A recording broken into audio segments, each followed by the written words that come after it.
Today is the first day of the trial of George Zimmerman for the murder of Trayvon Martin.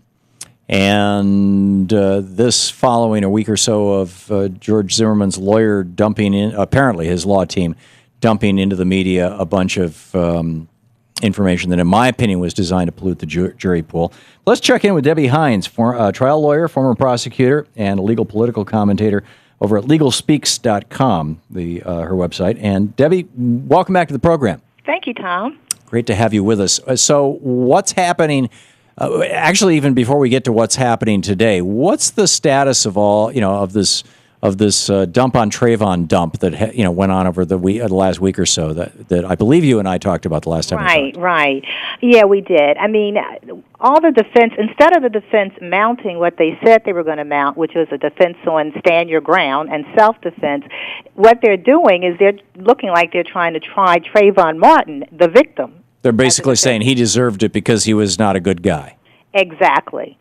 Instead of working on their own issues. That's amazing. Just basically trying to inflame the jury. In fact, it seemed to me like they're saying he deserved it because he was African American, or he deserved it because he was part of a culture that, or culture, that's the wrong phrase even, that he wasn't a good enough person, and right. He was African American. Exactly. I mean, and that's how the whole case started, with racial profiling. Right. And unfortunately, they've just carried that theme throughout up to the first day of the trial. Right. So today, the first day of the trial, what happened?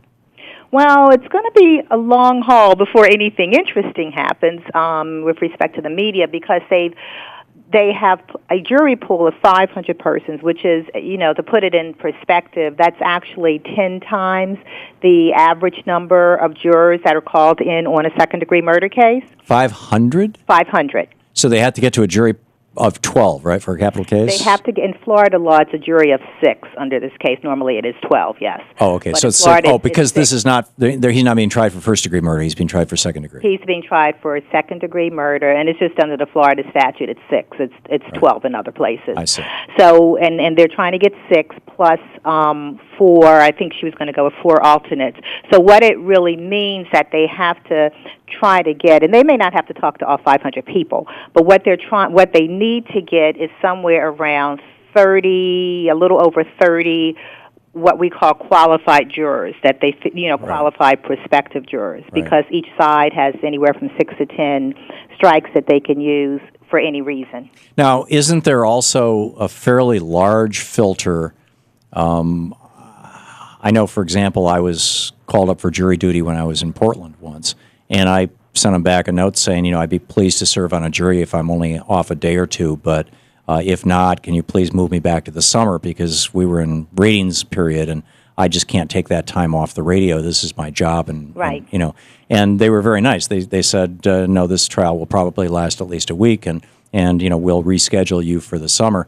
But isn't that going to be the first big hurdle? Is just finding people who can spend 4 weeks, who without losing their jobs or their income? Right, and that's why they've done 500. Now, it's not, they haven't done 500 because of the 4 weeks, because, there are judges that actually have to serve on juries, and there are, unfortunately, people that are self-employed that don't have any income that have to serve on juries. But so that's not always a good enough reason that I won't get paid. I've seen people, we have to use a strike to get them off, because that's not a reason that the judge will excuse you. Oh, that's interesting.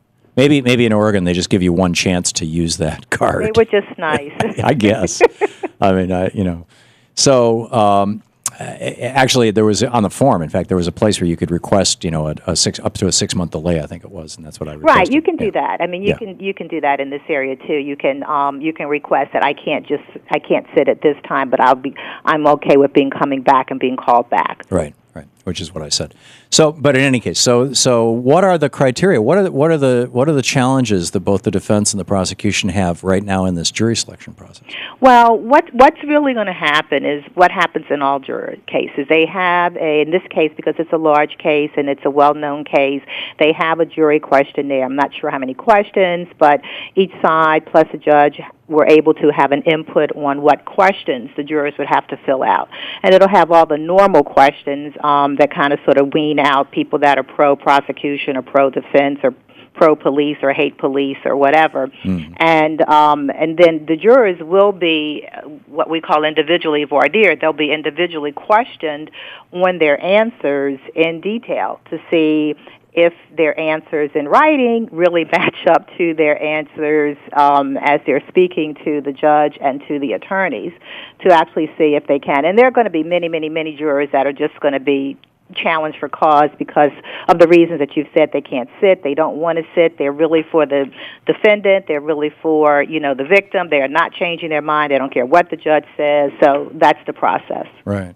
And presumably hopefully people will be honest about that. How do you, I think we touched on this in our last conversation, but it's still, how do you trust? I mean, if you're the attorney, either for the defense or the prosecution, how do you trust that somebody, given the profile of this case, it's going to be almost impossible for somebody to say, no, I know nothing about this. But how do you trust that somebody is, when they say, I haven't formed an opinion, or I have, but I'm certainly willing to hear the facts and change that opinion. How do you trust that?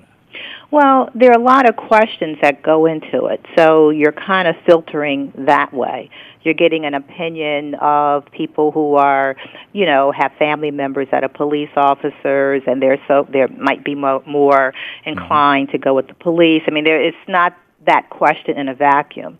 So you're going through a lot of different questions and follow-up questions that you're asking persons. Now, if someone wants to basically lie and be very pathological and convincing about it, there isn't any way to detect that. But most people are pretty much saying what they feel. I mean, if they have strong feelings one way or the other in a case, they pretty much express them, has been my experience. Right. I'm curious your take on George Zimmerman's brother, who has come out and blasted the media, which seems kind of ironic to me in that from where I'm standing, it seems like the Zimmerman family has been trying to manipulate the media, trying to use the media. That's the most interesting thing I read today was his brother, Robert Zimmerman, is saying that he doesn't think his brother can, A, get a fair trial, and that that it is a whole political hatchet against them. And that is so interesting because it is really a conservative Republican governor that appointed a conservative prosecutor to evaluate the case back in the beginning. So if there was going to be any political shenanigans, it would have been against Trayvon Martin, not the other way around. Right, as has happened, by the way, in a lot of cases. Exactly, because the independent special prosecutor's office, that's the problem with them. They're appointed by the governor of the state, and therefore that kind of makes it be political because they're a political appointment. Right. And Florida seems to be very fond of their stand your ground defense, particularly when it's a white defendant and a black victim. Exactly. So the reason that they're saying it's political is just so bizarre, and the fact that the brother is saying he doesn't believe his brother George can get a fair trial is ludicrous because at no one point in time did the defense ever raise the issue of changing venue. Right. They like the venue. Right. So the venue being this court in this town? Exactly. And that venue is?